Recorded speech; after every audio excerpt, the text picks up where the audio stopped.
Oke guys, ketemu lagi di sini ya, sekian lama. Oke, sorry kemarin ada kendala ya. Di sini saya bakal ngebahas materi ya, materi yang khusus banget untuk pemula. Ya, karena beberapa ada yang chat saya di Telegram untuk dijelaskan menggunakan video kiranya gimana model-model entry yang cocok untuk pemula. Oke. Jadi di sini saya bakal ngejelasin beberapa model entry yang sering saya gunakan. Oke, let's go. Ini kita udah masuk di real chartnya. Yang pertama ya, model entry yang pertama yang akan saya bahas di sini adalah PDH dan PDL. Ya. Soalnya dari sini kan mau ngebahas model-model entry ya. Ada beberapa model entry yang khususnya untuk pemula ya, mau lebih mudah tapi simpel ya, bisa coba ini. Yang pertama mungkin mengenai PDH dan PDL ya. Mungkin beberapa teman-teman juga udah ada yang tahu ya, mungkin udah lihat video materi saya juga mengenai ini, cuman ya nggak apa-apa saya buatin lagi videonya ya, karena juga mencakupi beberapa model entry yang lainnya ya. Oke, yang pertama di sini mungkin kita di time frame-nya udah pasti daily ya. Kita menandain untuk dari chartnya daily dan kita melihat dari high dan low candle-nya. Nah, yang ini biasa dinamakan sebagai PDL-nya dan di high atas ini sebagai PDH-nya ya. Di sini sebagai PDH, previous daily high ya. Di sini previous daily low ya. Nah, untuk cara memanfaatkan itu seperti apa ya? Teman-teman bisa ke lower time frame ya. Sini saya kasih contoh di M5. Nih, kita nunggu harga itu sweep yang mana duluan nih ya, high-nya atau low-nya. Kalau misal high-nya berarti teman-teman nyari sell. Begitupun sebaliknya, kalau misalnya PDL-nya duluan ya berarti teman-teman nih nyarinya carinya buy ya, carinya buy.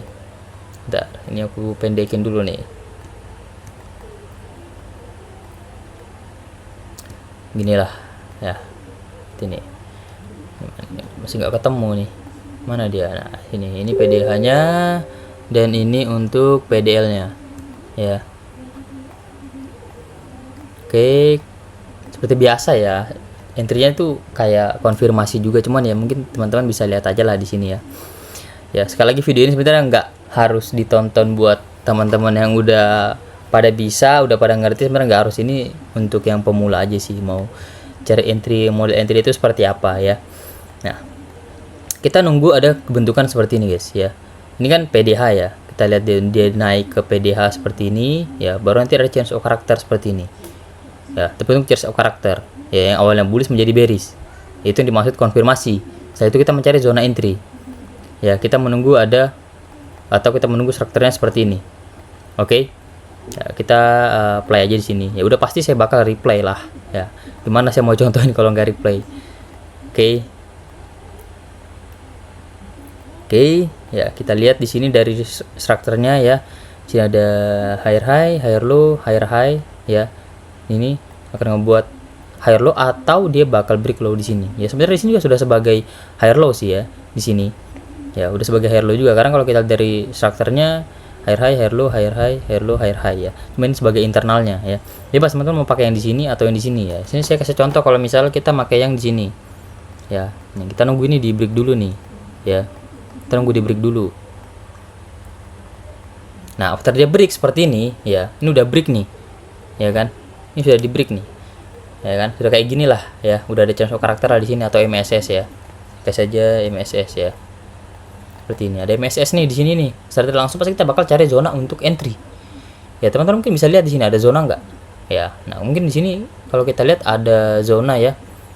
Sini saya tarik dulu ini ya, di sini ya, ini ada order block ya, ini order block nih ya. Teman-teman pakai dari EVG nya untuk entry ya.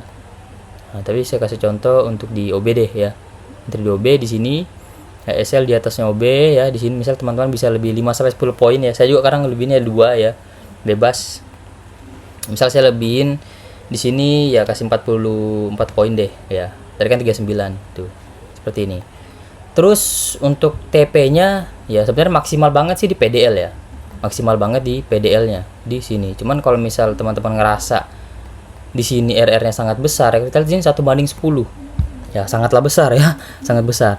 Ya kalau misal ngerasa kegedean dan juga nggak tenang nungguin sampai dia 1:10 atau nggak mau nunggu yang lama banget ya, mungkin bisa lihat di sini ada liquidity, ada liquidity, ada liquidity. Ya, misalnya kita pakai liquidity yang di sini, kita coba ya. Kita pakai yang di sini, kita lihat RR-nya nyampe nggak? Nyampe dalam artian apa ya? Di atas 1:2. Ya jangan 1:2. Minimal 1:3. Ya ini 1:4. Oke, 1:3, 1:4 cukup. Ya, kita lihat trade-nya. Kita lihat liquidity nih ya. Liquidity kita lihat trade-nya di sini seperti apa. Langsung aja coba kita play. Oke, ini udah hit ya, udah masuk. Sini udah masuk.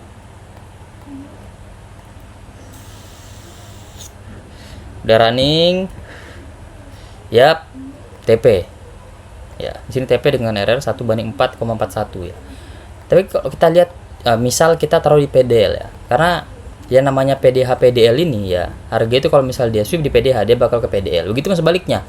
Kalau dia di PDL dia sweep dia bakal ada chance untuk ke PDH. Tapi tetap menggunakan analisis ya. Kadang juga harga nggak seperti itu guys. Sekarang juga harga udah sweep PDH dia nggak sampai PDL. Ya, cuma ambil liquidity habis itu balik. Kadang juga kayak gitu ya. Tapi karena juga sampai di PDL ya. Mungkin kita bisa aja lihat di sini.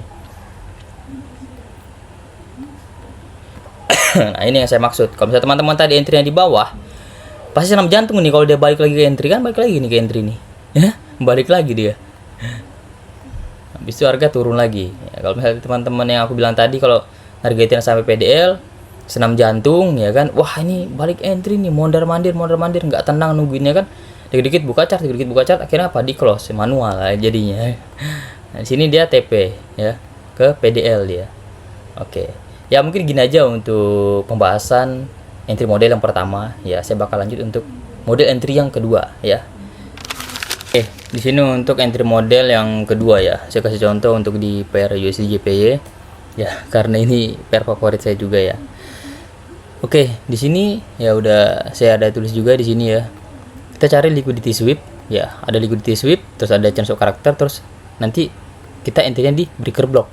Nah, kalau kita lihat di sini strukturnya bearish kan di sini ya, di sini bearish nih ke bawah ya, nih ke sini ya, lower low, lower high, lower low ke bawah. Nah, ini week ini kan sweep ya kan, ini sweep nih ya, mau ini weeknya panjang kayak mau ini enggak, intinya dia buy week ya, berarti di sini liquidity sweep. Nah, itu kita nunggu ada chance of character. Chance of karakternya di mana ya? Yang namanya struktur bearish seperti ini kan dia lower low, lower high, lower low. Kalau di lower low sebelumnya di break ya, mau di break mau buy week mau body, yang pastinya di atas itu ada yang namanya strong high. Nah, kalau dia bearish seperti ini berarti ini ada lower high yang valid. Nah, kalau misal ini harga break ke atas ya, artinya berarti di sini bisa kita tandakan sebagai change of karakternya ataupun market structure shift-nya ya. Ingat, pertama liquidity sweep ya, ini liquidity sweep-nya. Kita nunggu change of karakter nanti ini di break, baru kita cari entry di breaker block. Oke. Nah, kita lihat di sini ya, ini di break ya, berarti di sini change of karakternya ya. Ini saya tulis change karakter sama MSC sama aja ya guys ya. Nah, terus di mana untuk breaker blocknya? Mungkin teman-teman bisa lihat di sini ya, di sini ada awalnya itu order block berubah menjadi breaker block ya. Ya, nih di sini mau candle yang ini atau yang ini ya, sama aja. Ini breaker blocknya. Nah, tapi kalau misal dia, mungkin nanti teman-teman bisa nonton, kayaknya di YouTube nggak ada ya unicorn entry ya. Jadi kalau misal ini awalnya dia breaker block, dia break ke sini nembus candle yang ini, dia tuh nembusnya lewatin EVG seperti ini, itu namanya unicorn entry ya, namanya unicorn entry. Tapi kalau misal dia nggak ada EVG di sini, dia sifatnya namanya breaker block ya. Tapi kalau dia nembus EVG seperti ini, contohnya ini bisa dinamakan sebagai unicorn entry. Nah, teman-teman bisa masang selling order buy limit di sini ya, buy di sini ya. Saran kalau untuk stop loss sebenarnya bagusnya di bawah OB ya. Karena apa? Karena yang ditakutkan dia respectnya di OB kalau teman-teman manfaatkannya di breaker block.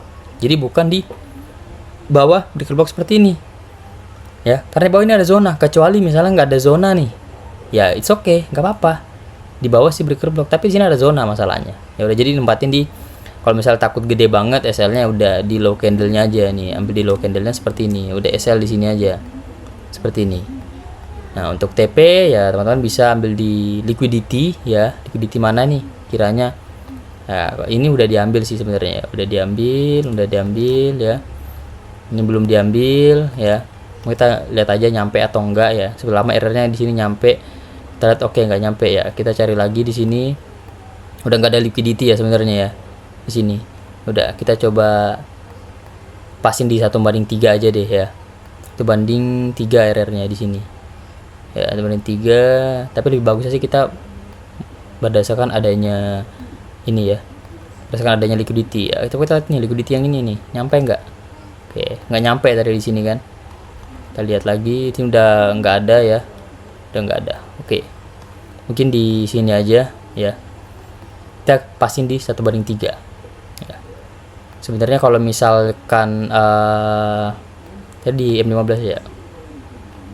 Misalkan takut ya nge-expect-nya cuma sampai liquidity yang ini ya, sebenarnya jangan maksain dalam artian seperti apa, tapi tetap mau entry gitu kan. Jadi SL itu jangan di sini, tetap harus main di SL yang lebih kecil lagi, atau misal SL nya di OB seperti ini ya, SL di OB seperti ini, terus TP di liquidity seperti ini ya, SL di OB ya seperti ini. Nah, ini kan dapat 1:4 gitu ya, karena ditakutkan kalau kita main lebih-lebihin tadi dia nggak sampai ke atas itu aja. Jadi kita harus main di area stop loss-nya. Terus kalau SL gimana bang? Ya mau nggak mau kita pasti entry di OB. Jadinya nanti ada dua setup. Yang pertama entry di breaker block, yang kedua entry di OB. Gitu aja. Ya, jadi kita main di SL-nya. Ya contoh misal di sini 4 lebih nih, ya udah kita pasang 1:4 deh, turunin dikit. Takutnya dia nge-tap di OB gitu kan. Kayak gini deh 1:4. Nah, kita lihat. Sorry guys, agak batuk dikit nih. Oke, di sini udah masuk ya. Udah masuk. Kita lihat dia ke TP. Oke, di sini dikit lagi TP. Nah, dia TP ya. Di sini. Ya, ternyata dia naik nih ke atas ya. Ya nggak apa-apa ya. Karena kalau kita lebih-lebihin kayak tadi takutnya dia nggak sampai situ, cuma sampai ngambil liquidity di sini, ya after ngambil liquidity dia turun. Ya. Itu dia. Oke. Dan mungkin gitu aja ya. Nanti saya lanjut lagi untuk next model entry-nya. Oke, di sini kita masuk entry model yang ketiga ya. Di sini udah saya tulis juga di sini ya. Breakout structure, channel karakter terus 50% FVG. Sebenarnya nggak harus 50% ya. Bisa di FVG-nya langsung tanpa ambil 50%. Sebenarnya kalau dia zonanya itu besar ya bagusnya ambil 50% seperti itu. Sama aja kayak OB ya. Kalau OB yang gede, teman-teman entry di OB bagusnya ambil 50% OB gitu. Sorry ya. Agak kurang enak badan juga nih sebenarnya nih. Gak apa. Oke. Di sini kan kalau kita lihat dari strukturnya juga dia terlihat bearish ya. Ya, di sini dia bearish. Ya, kita langsung lihat aja. Saya bilang di sini saya tulis di sini ada bos, jasa karakter, terus 50% FVG. Ya, kita lihat di sini dari strukturnya. Ya. Lower low, lower high, lower low, lower high, lower low, lower high. Sebenarnya ini udah bisa dikatakan lower high kalau ini di break. Jadi belum bisa kita katakan sebagai lower high-nya dulu. Ya. Maksudnya gimana? Kalau ini di break, lower low sebelumnya ini di break, baru kita bisa mengatakan ini sebagai lower high-nya. Gitu, ya simpelnya. Ya. Jadi pertama jadi yang pertama kita nunggu ini break dulu. Ya, after dia break baru dia ini kita bisa namakan sebagai lower high. Ya, kita balik lagi ke sini. Ya, bos CH 50% FG ya. Kalau tadi kita sebenarnya breaknya bukan body kan. Yang sebelumnya itu kita breaknya by week. Kalau teman-teman ingat. Ya. Jadi kita namakan sebagai liquidity sweep. Kalau di sini dia breaknya body. Ya, mungkin kita bisa langsung lihat di sini. Breaknya body, berarti di sini apa? Ini breakout structure kan? Saya singkat. Udah ini aja, bos ya. Bos di sini baru kita bisa katakan di sini sebagai lower high yang valid. Oke, nggak usah panjang-panjang deh ya, nggak usah belibet lagi. Intinya udah pada tahu lah market structure, nggak mungkin nggak tahu ya. Di sini udah bosnya udah ada ya, bosnya udah ada ini ya, bosnya udah ada nih. Ini bos ya CH, berarti kita nunggu CH. Ya, kita tunggu di sini lower high ini break. Kalau break berarti sebagai cosok karakternya ya, kita tunggu aja. Oke, di break nih ya kan, di break nih udah ada break di sini, yang artinya di sini berarti apa? Change of character ya, kita aja CH ya, sama aja ya sama MSS ya, nggak ada bedanya, sama aja CH sama MSS itu sama. Terus untuk entry ya di sini ada 50% EVG ya. Kalau kita lihat sebenarnya di sini ada EVG juga. After dia break sebenarnya seperti ini kan. Di sinilah ya. Ada 2 EVG ya di sini. Teman-teman bisa bebas mau entry yang di mana. Tapi lebih baik kita tentukan aja pakai, misal teman-teman ragu nih, bisa aja pakai Fibo dulu. Misalnya di di sini ke sini. Ya, mana yang ideal? Mana yang berada di area discount zone? Ya, mana yang berada di area discount zone? Itu yang teman-teman ambil. Ya, tapi emang juga kadang harga itu cuma respect di sini, terus dia naik. Tapi nanti lama-lama dia turun ke bawah sini ngambil. Entah ngambil OB karena ini POI kan. Dia naik. Gitu. Ya. Oke. Jadi kita ngambil yang di bawah sini nih. Ya. Ya, 50%-nya di mana? Kita lihat di sini. Ya, teman-teman bisa mengukur pakai kotak gun atau pakai Fibonacci bisa yang untuk ngambil 50%-nya. Berarti di 05, berarti di sini untuk 50%-nya. Sebenarnya bebas ya, mau di EVG-nya langsung mau 50%, mau OB juga, cuman saya jelasin dari untuk cara intrinya. Di karakter dan 50% EVG ya. Di sini ya SL ya tetap di bawah OB karena yang ditakutkan adalah harga respect di OB itu ya, tapi bukan berarti di tipis-tipisin gini, enggak ya, tetap di bawah candle gini aja ya. Tapi kalau misalnya ngerasa SL yang gede ya mau nggak mau di bawah, kalau misalnya ngerasa SL yang tipis ya mau nggak mau di bawah low si OB, tapi taruh di bawah candle aja seperti ini ya. TP tetap di liquidity ya. Kita coba lihat di liquidity yang pertama nih, di sini nyampe nggak RR-nya? Oke, nyampe 4,51 ya, karena kalau kita lihat di sini ada liquidity ya, liquidity ya. Bisa kita coba pakai liquidity yang di atas. Ini berapa RR-nya nih ya, kita lihat di sini misalnya 6,52 ya. Udah oke, kita coba di sini lah ya nih. Kita udah masa pending order di sini ya, 50%.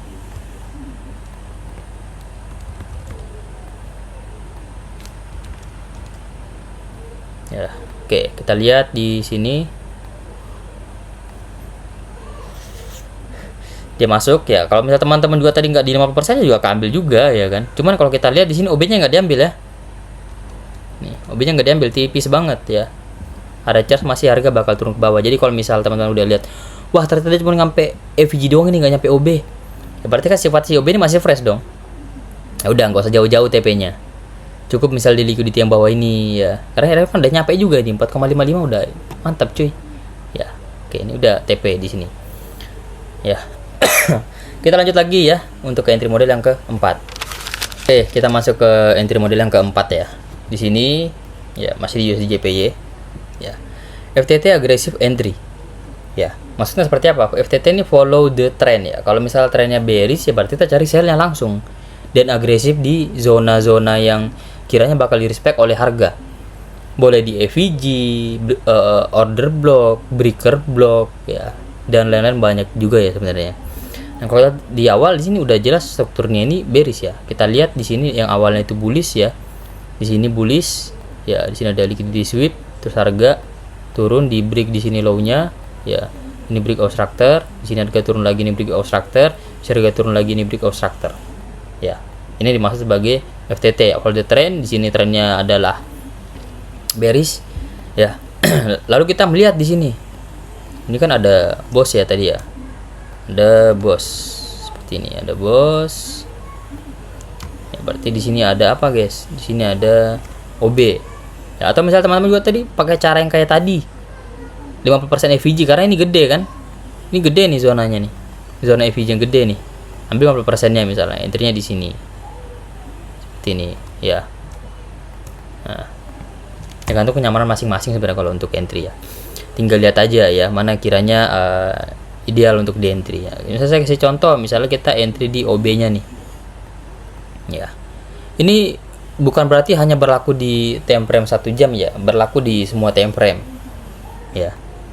Tapi lebih bagus sih kalau agresif entry seperti ini sih, temperamen yang paling tinggi untuk agresif sebenarnya bagusnya itu di H1 yang tingginya ya, bukan aku bilang paling bagus di H1 ya, enggak, maksudnya yang paling tingginya ya. Jadi berarti nggak harus kayak teman-teman agresif entry di H4 terus di daily bahkan weekly, wah jangan ya. Di H1 udah oke kok ya, di M15 juga oke, M5 juga oke ya. Terus untuk TP ya teman-teman bisa cari liquidity, misalnya di sini oke, di sini kita lihat ada liquidity misalnya di sini ya, ke sini misalnya ini rate berapa ini, 1,69 ya, genapi 1/7 lah di sini ya, misalnya seperti ini. Nah kita lihat aja seperti ini kiranya gimana. Nah dia ngambil juga kan EVG 50% ini diambil. Jadi kalau teman-teman tadi entry 50% ya mungkin seperti ini, SLU tetap harus di OB ya, karena yang ditakutkan dia speknya di OB seperti yang ini, dia speknya di OB ya. Ini saya hapus, gerak turun ya. Cuman kalau ini kan dia satu kan pasti nunggunya teman-teman lama kan. Cuman kan ya nggak semua yang trade di sini itu saya rasa nggak semua punya banyak waktu depan chart ya. Pasti ada juga yang pekerja ya, kantoran atau bahkan lapangan ya, pasti kan waktu untuk analisis depan chart itu dikit. Jadi mungkin cocok aku saranin untuk menggunakan entry model yang keempat ini, yaitu FTT aggressive entry ya. Ada breakout structure terus entry gitu. Entry-nya pun jadi tetap di zona ya, bukan asal entry ya, di order block ya, atau yang lain-lainnya kan. Mungkin saya udah share juga beberapa zona-zona atau area-area entry yang lain, mungkin teman-teman bisa nonton dulu. Oke, kita bisa lanjut ke entry model yang kelima. Ini kita masuk ke entry model yang keberapa nih? 4 apa 5? 5 ya. Oke, di sini OTI Fibonacci entry ya. Mungkin beberapa juga udah pada ya banyak yang tahu ya. Tapi nggak apa ya, saya gabungin juga di sini ya, karena ini sangat mudah juga untuk pemula bisa memahami atau bisa memanfaatkan cara entry ini. Oke, langsung aja di sini. Bentar ya. Kalau kita lihat di sini tadi dari strukturnya itu bearish ya, bearish ya. Untuk OTI ini sebenarnya bisa dari bullish juga bisa, dari bearish juga bisa ya. Di sini saya kasih contohin yang dari bearishnya ya. Pertama teman-teman lihat dari strukturnya dulu ya. Di sini dia bearish ya, ada breakout structure, terus di sini juga udah ada breakout structure ya. Nah, di sini ada swing high ataupun lower high. Kita bisa namakan sebagai swing high-nya di sini ya, lower high di sini. Untuk apa? Untuk kita menarik Fibonacci-nya ya. Terus tarik Fibonacci kemana? Ke swing low. Swing low-nya di mana? Di bawah sini. Ya, tapi kalau misal posisinya udah gini bang, masih ini bang, baru break seperti ini. Ya ini kan baru break nih, baru break, ya kan? Gak mungkin kita nandain high seperti ini. Jadi nunggu satu candle koreksi. Nah, kita coba nunggu satu candle koreksi, gini. Oke, ada koreksi ya, teman-teman bisa nandain sebagai swing low-nya di sini. Cuma kalau kita mendalami soal metode SMC, itu wajib nunggu adanya inducement dulu. Nah, kalau kita nunggu inducement dulu, sebenarnya kadang kita selalu tertinggal. Ya, maksudnya nunggu inducement itu seperti apa? Katanya harus ada inducement dulu baru kita bisa katakan sebagai swing low yang valid. Iya, emang benar. Cuman kita pasti kadang selalu terlambat dan tertinggal untuk entry. Simpelnya gini aja, kalau mau naik di swing low. Berarti teman-teman nggak apa-apa. Kalau mau nunggu inducement juga dulu nggak apa-apa ya. Sebenarnya itu ya bebas ya. Kita nanti yang saya bilang tadi, nunggu satu candle koreksi. Nah, ada koreksi kan, kita naik sebagian swing low-nya. Ya udah, kita tarik. Kalau bearish kita tarik dari swing high ya. Kalau bearish ya, dari swing high ke swing low. Oke, seperti ini. Kita udah dapat nih area OTI-nya. Tanpa harus nunggu adanya inducement. Ini area OTI-nya ini kan, 062 sampai 0786. Ya. Sini area OTI. Kalau teman-teman nunggu inducement ya nggak keburu, nggak dapet. Cuman bang, kalau dia turun lagi gimana? Kalau misalnya turun lagi nih ke bawah gini, terus dia bikin lagi koreksi di sini, berarti kan pindah, tarik aja ini ke bawah sini, ya kan? Tarik aja nih ke bawah sini. Ini kan tinggal diubah ini, pindah lagi harganya ke sini. Simple, dibanding kalau nunggu inducement ketinggalan terus. Tuh, ya. Oke, kita lihat di sini sampai di mana tadi. Oke, channel koreksi ya, kita ambil dari low yang ini berarti ya kan, bukan yang di atas tapi di sini pasti ya, pindah ya. Oke, di sini. Area OT ini mana? Di sini 062 sampai 0786 ini.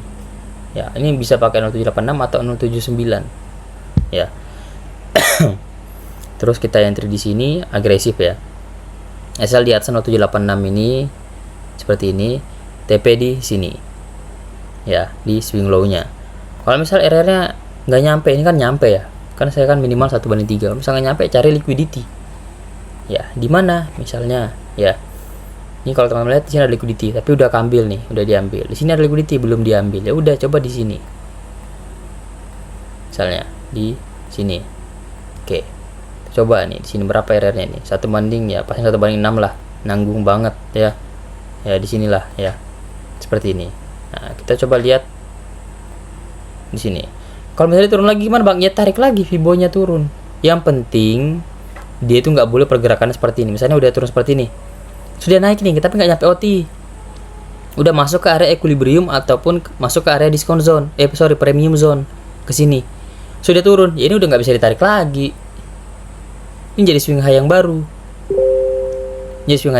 Nanti teman-teman narik Fibo lagi dari swing high ini ke cari lagi swing low nya. Misal swing low-nya di sini, udah berarti di sini. Berarti mana OT-nya? Ini. Sini. Gitu. Ya, tapi kalau misal case-nya adalah dia belum masuk ke area equilibrium ataupun premium zone, dia turun ke bawah ya, itu masih bisa ditarik Fibonacci-nya, masih bisa ditarik ke bawah. Ya. Masih banyak yang nggak tahu tuh cara narik Fibonacci. Oke. Kita lihat.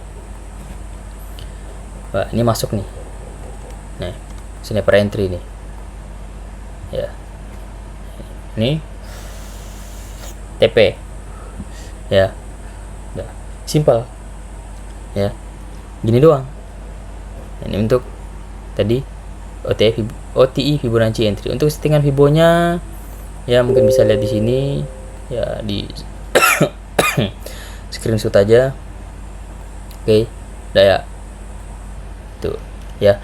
Oke, kayaknya nanti di sini saya bakal buat komunitas yang reguler ya, soalnya sebelumnya kan premium ya, harganya terlalu mahal. Kayaknya saya bakal buat yang reguler ya, per batch, tapi ya setiap satu batch saya akan open untuk 10 orang dan harganya itu sangat-sangat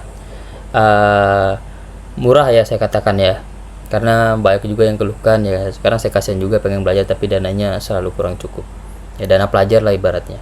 Oke ya, mungkin sampai di sini aja, saya rasa cukup ya. 5 model entry ya, mungkin 2 model entry, 3 model entry pun cukup. Ini saya kasih 5 model entry ya. Oke, see you next video, bye bye.